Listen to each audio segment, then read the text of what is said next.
to go Okay. out. Okay. And what is Great. the website again?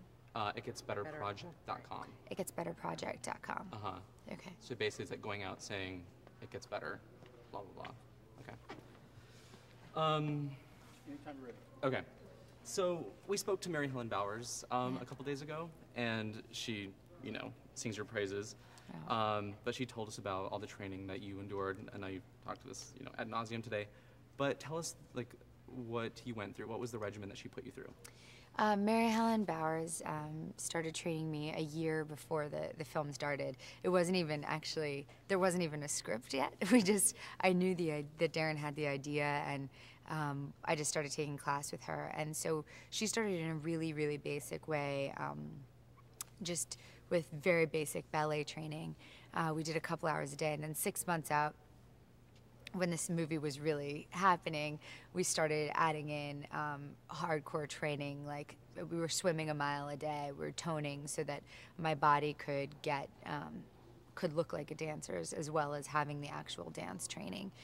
And then a couple months before, we started working with Benjamin Millepied, the choreographer for the film, and working on all the choreography. And then there were coaches that came in and giving me all the all of the specific detail work that helped make it look more specific.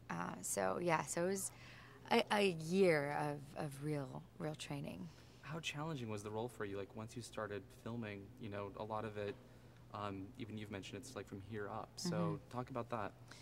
It was really extreme because we shot in 40 days. It was 16-hour days. I was training before and after work, so I was sleeping 5 hours a night. And every scene is a big scene in the movie. There's no throwaway scenes. So it was really just focus and discipline all the time. And Darren was amazing with that, and Mary Helen was great with that too. Keeping me warm all the time when we were doing the dance scenes. She would warm me up, and we would do bar every time before we would do a dance scene, so that I would be warm and not injure myself, because that obviously would have been the worst thing if I had gotten a serious injury in the middle of doing the dance work. Yeah, definitely. What was the hardest thing you had to learn and really convey so it's believable to, the general audience, to dancers alike?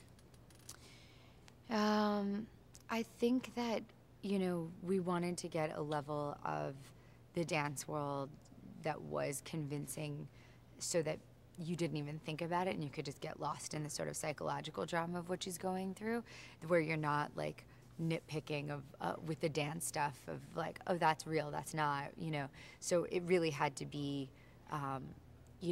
good enough so that you wouldn't even think about it anymore. And that was hard, because sometimes you had to do something at the same time. Sometimes I had to feel really confident to be able to do a turn right, but I had to be acting really insecure. So the combination of the physical challenge and the emotional challenge simultaneously was definitely one of the biggest feats, I think.